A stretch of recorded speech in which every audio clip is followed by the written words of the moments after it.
Okay. Hey everyone. I don't know, is this picture okay? Does it seem dark? There we go. That's a little bit better lighting. Sorry, I'm leaning over.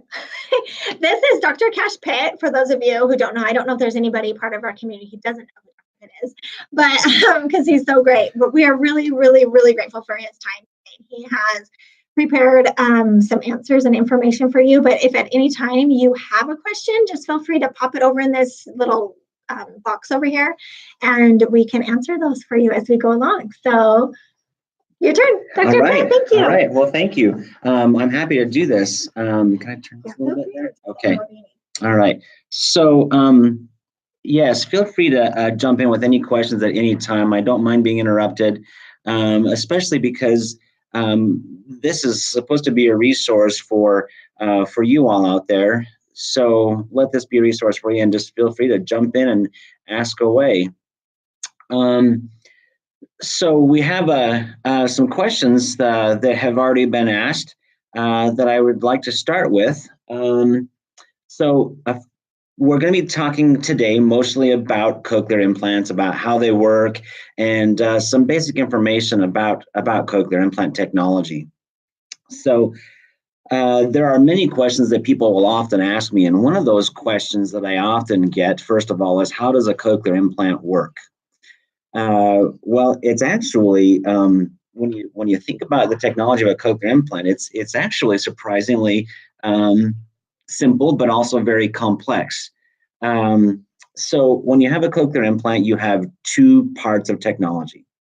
You've got an externally worn sound processor, as well as a device that is surgically implanted.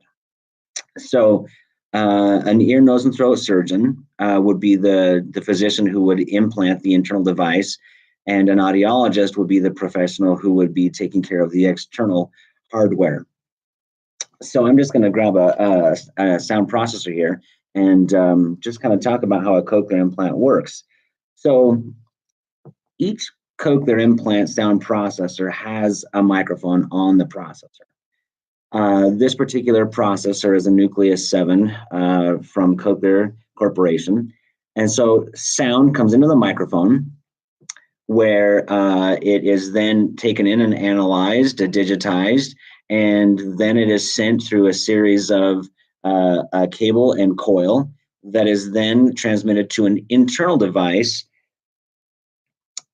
inside the head that has been surgically implanted.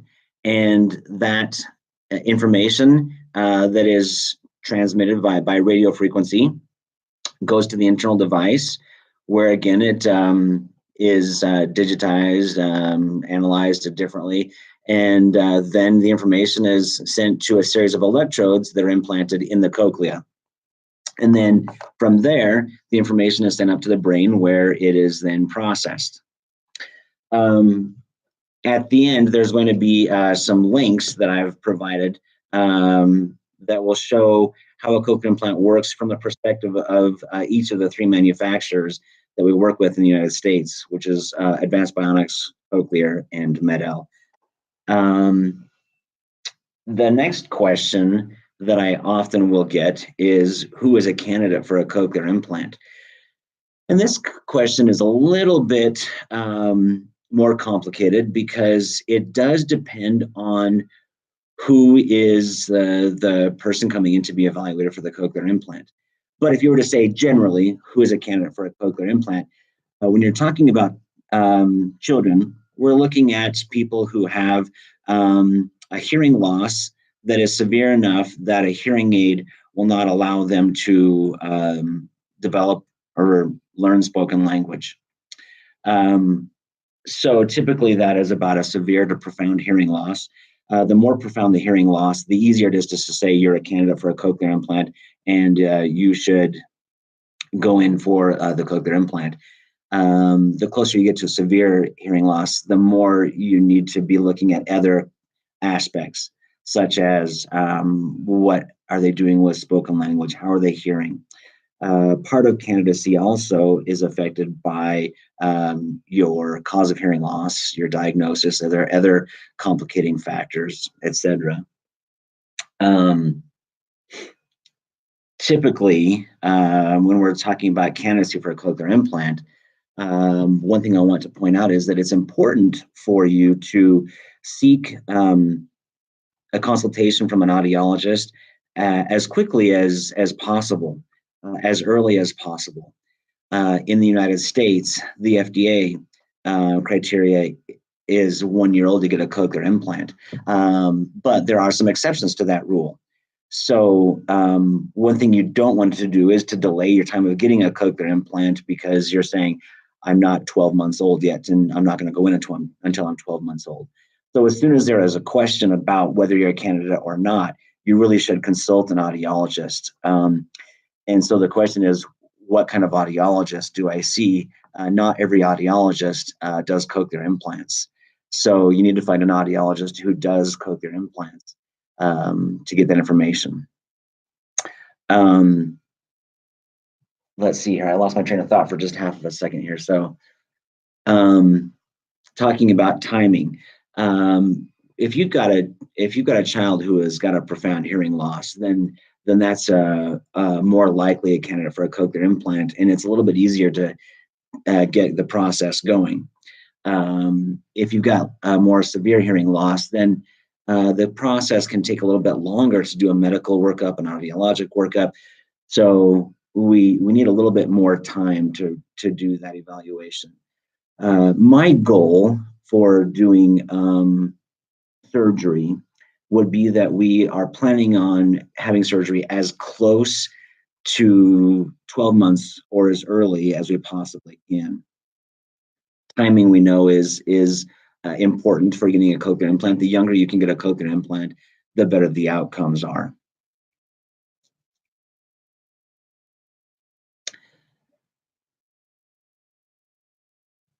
I'm looking at a question here. What questions should we ask the audiologist about cochlear implants?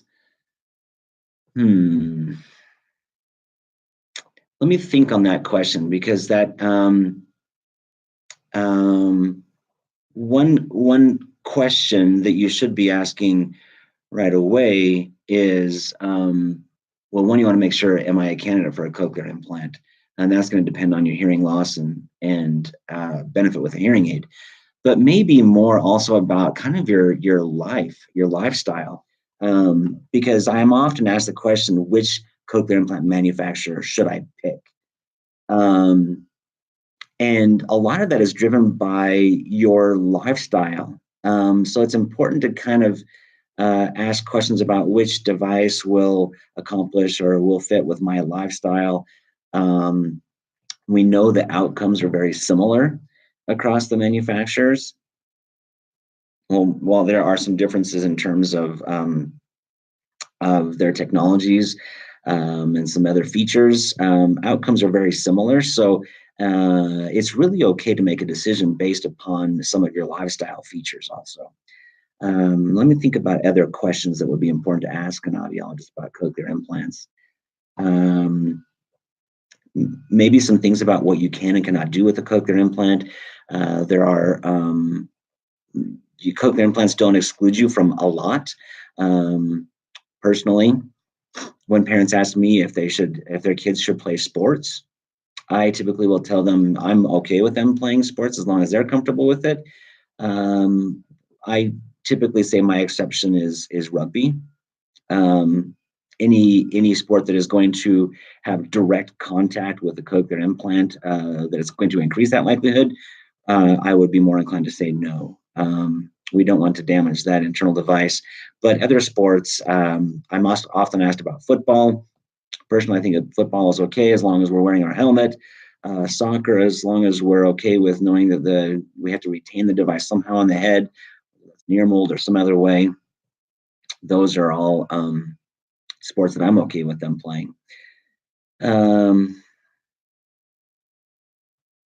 me think about that a little bit more, see if there's more that I can come up with here. Let's move on to another topic. Other questions that I'm often asked are, what should I expect at the time of surgery? How much does a surgery cost? And is this going to be a covered expense?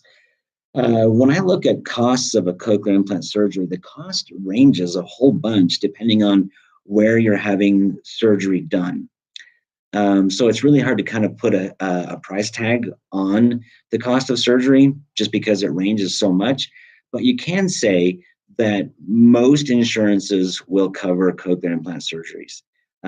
That's private or public insurances.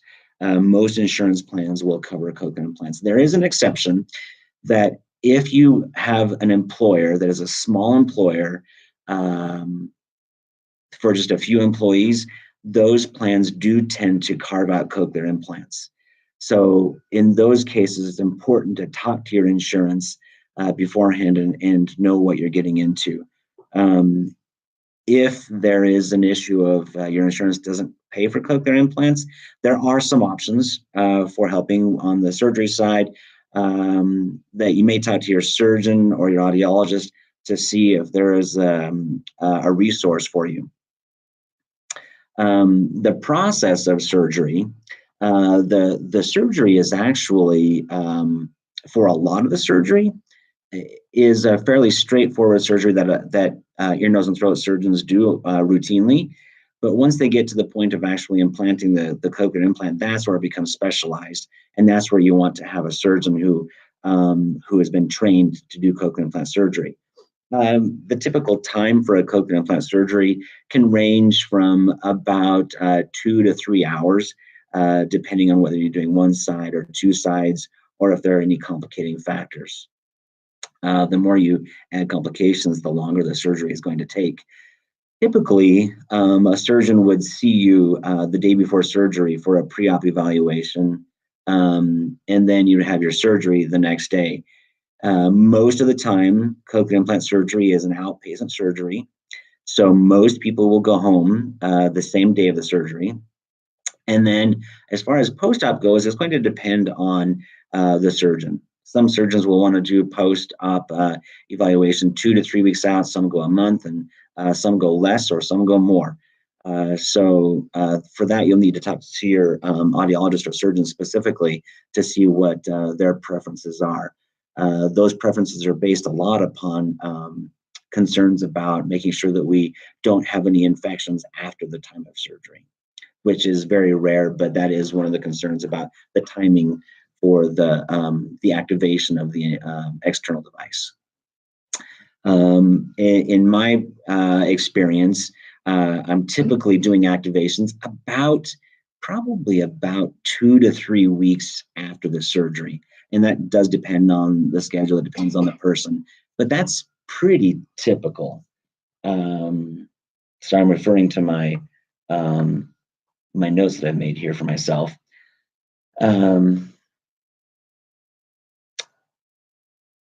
Other questions that I'm often asked are about the options that cochlear implant manufacturers provide.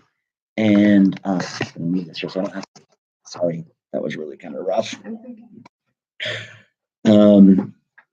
The options that a cochlear implant manufacturer provides, and that can range from wireless technology.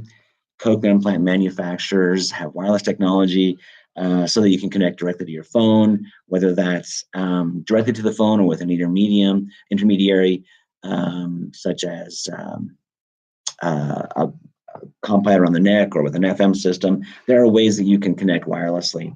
There's also accessories for making technology waterproof, which makes it really nice. When I first started doing cochlear implants, I essentially told people that you don't ever want to get this product anywhere near water. Now, today, that has completely changed, so that now I typically will say, feel comfortable wearing your sound processor while you're bathing or running through the sprinklers, that your processor should be able to tolerate that perfectly fine because they've built in so much water resistance into the equipment. But now, to make it even better, each of the manufacturers has an option to put the processor in some kind of a case that makes it completely waterproof so that you can go to swimming lessons. Swimming lessons was always a challenge before. So having a waterproof case makes it an option to be able to go have swim lessons now. And that has opened up the world a lot for a lot of our kids. Boy, there's a lot of other features depending on the manufacturer.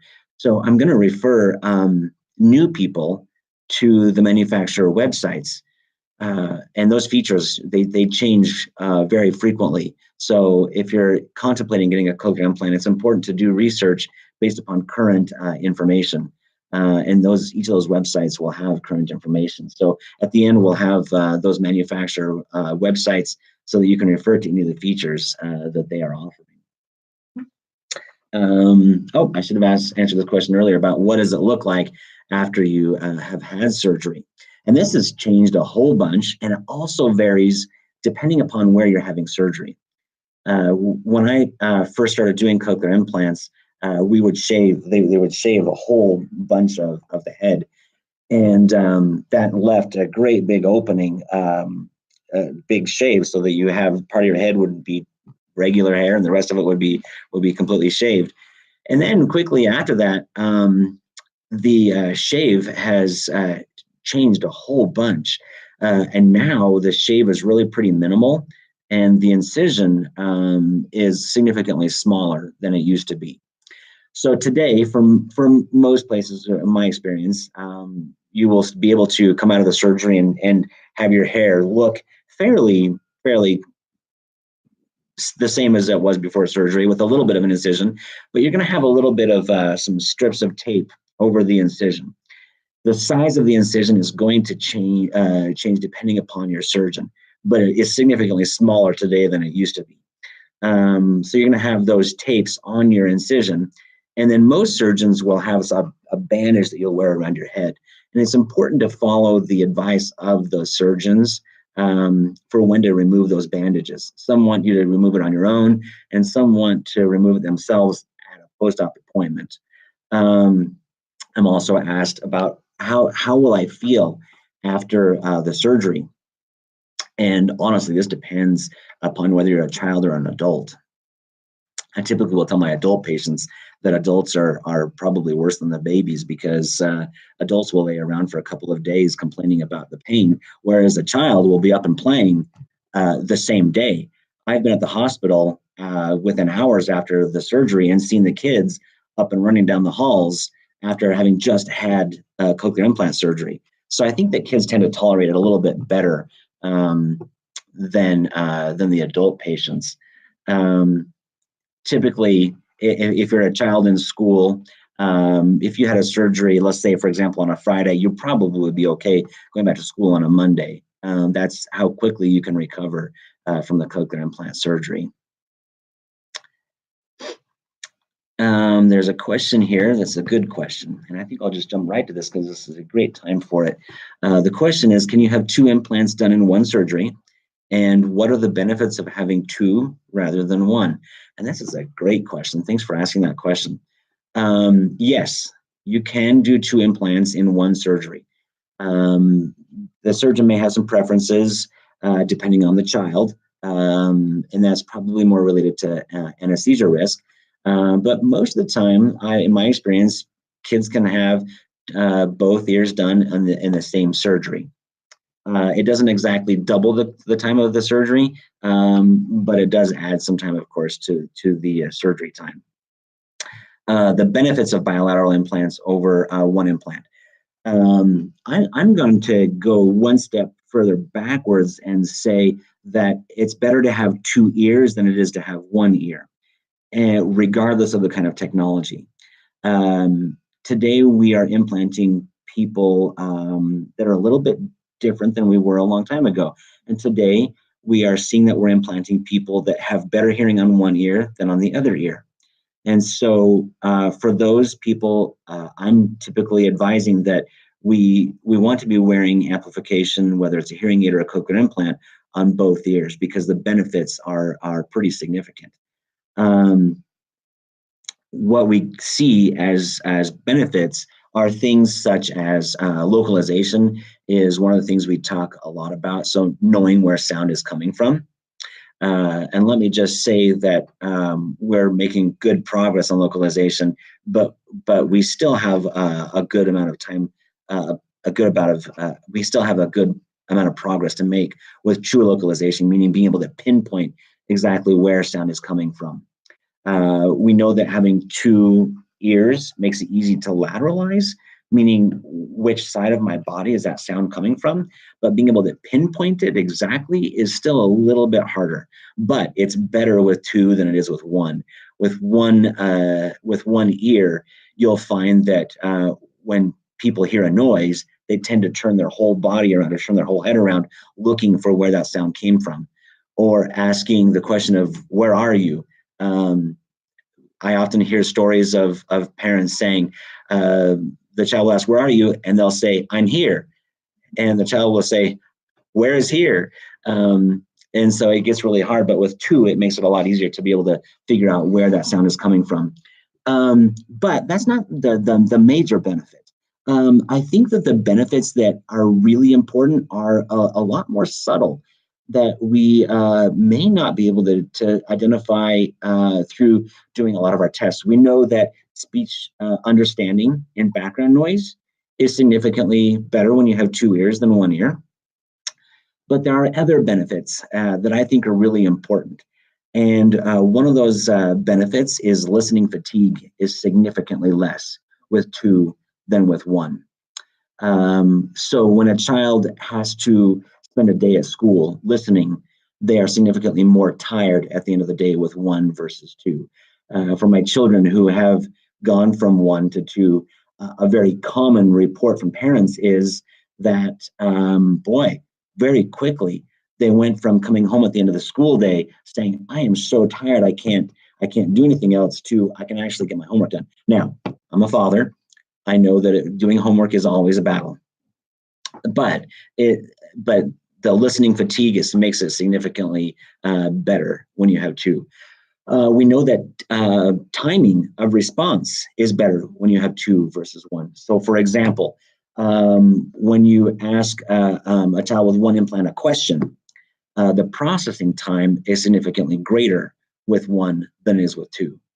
That also is affected by age of implantation. So if you are bilaterally implanted younger, your processing time is going to be significantly less with two than with one. And that's important because think about a typical day in the classroom when you're trying to learn. If you're spending more time processing the information, you spend less time learning. And so when you can process information faster, then you're actually going to be learning the information a lot easier. That to me is probably one of the more important benefits is being able to process sound faster.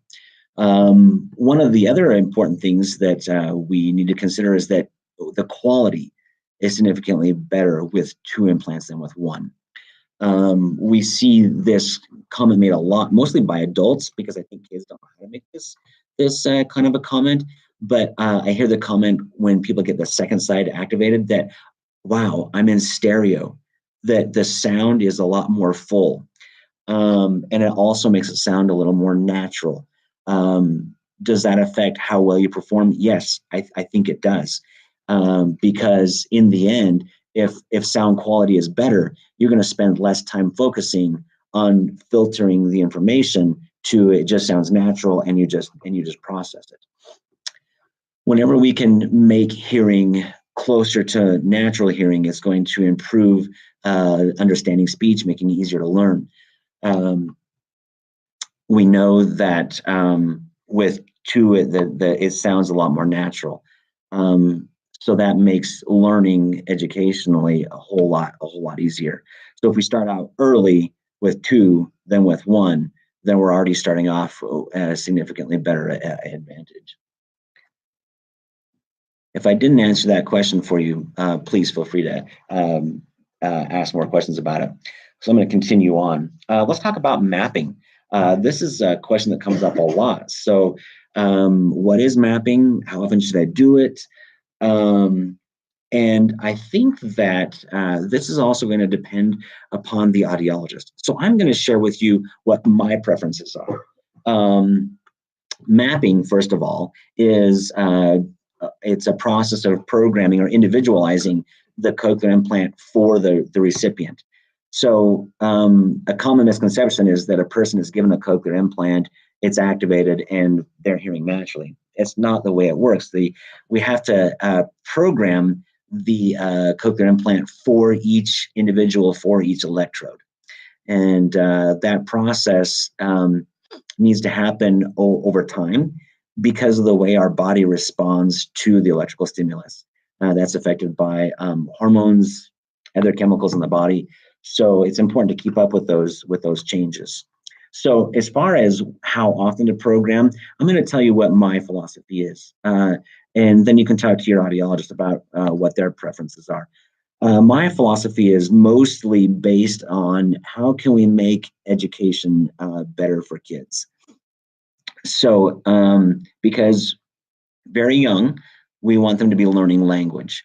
Later on, we want them to be learning.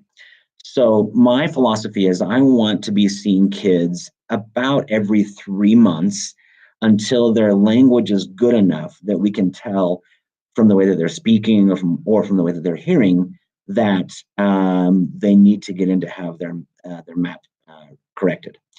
My reasoning for that is that I want that child to be hearing everything exactly as they're supposed to be hearing, so that they can be learning language.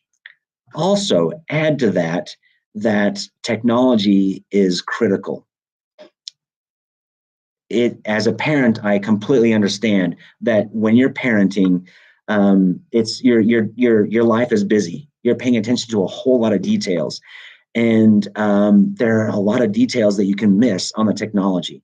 And so part of my role as the cochlear implant audiologist is to make sure that technology is functioning properly.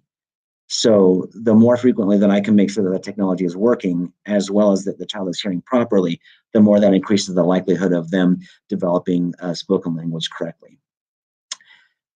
So at about age, between 4 and 6, somewhere in there, you can tell from a child's hearing or from their speech that their mapping needs to be fixed. So at that point, I say kids should follow up with me about every 6 months.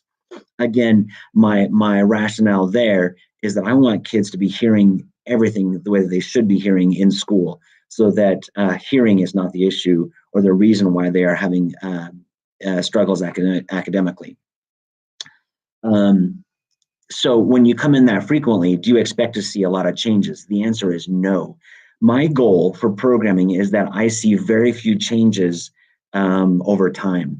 We know that when you have a longer interval, you're going to have bigger changes to a map. And my goal is to avoid those big changes. One, I don't want to have situations where the child isn't hearing correctly, but also I don't want to have children reject the way it sounds, because when you change the way the map sounds, that can then open up the challenge of adapting to the way it sounds different. So I would rather have more frequent programming, less changes.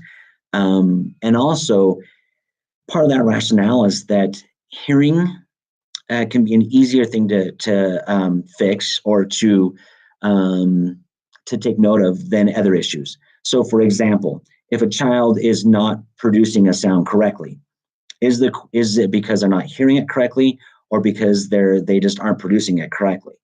So it's easier to rule out that they're not hearing it correctly than other issues. So I would rather see them more frequently and rule out that hearing is not responsible for any kind of delay. I will typically see kids. My suggestion to parents is that we see them every 6 months until they have reached adulthood, until the time that they have gotten through high school. Again, that goes back to let's make sure that they are hearing as well as they can possibly hear throughout all of their education.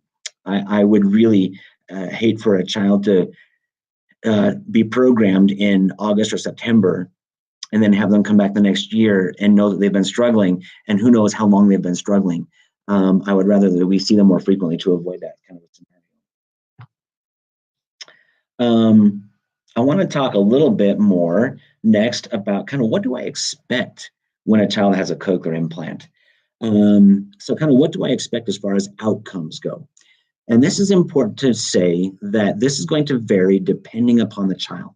But generally, age of implantation, duration of deafness have a direct correlation with outcomes with a cochlear implant.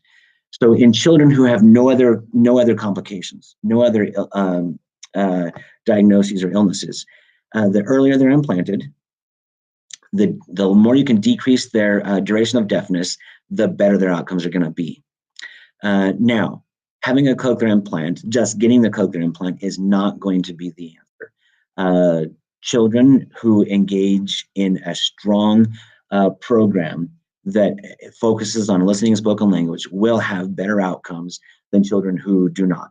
So it's important that we decrease the age of implantation, that we decrease the age of the duration of deafness, and that we really focus on the appropriate kind of intervention or therapy that will produce the desired outcome. I also have a couple of resources that I'm going to provide that will allow you to look at some options for what can I as a parent do? Where can I get more education? How can I be better trained in terms of going to an appointment? How do I better prepare for what does an appointment look like, etc. And I'm also open and willing to receive any questions that anybody has at any time. I'm always open for consultations. So I think that we are about at the end of the discussion, correct? 5 minutes? Okay. So let's think about some other questions that I'm often asked here. What else can I expound upon? Looking for other questions also. If you're ready, I can too. Okay. If you want to, Yeah. a few more than you can. Because I think that unless we've got some more questions, I'm at the end of the questions that I commonly get. So, but again, I'm open for consultations at any time. So please feel free to use me as a resource. Back over here. Oh, sorry. Awesome. Well, thank you so much. This was, I think, really helpful. We really appreciate that information. And again, this will be posted onto our Facebook page. So if you are not able to even watch this right now and you're catching the replay and you have more questions, please feel free to submit those and we can still contact Dr. Pitt. And yes, I'd be happy to answer any questions anytime. So helpful. So helpful. I know both Heather and I have utilized Dr. Pitt with our own children, and it's extremely helpful, knowledgeable, and a great resource to utilize if you can. So thank you so much for your time, Dr. Pitt. And yes, you're welcome. My pleasure. Thank you. Thank you. Have a great day, everybody. Bye-bye. Talk to you soon. Yes, your stream. Yes. Yes. And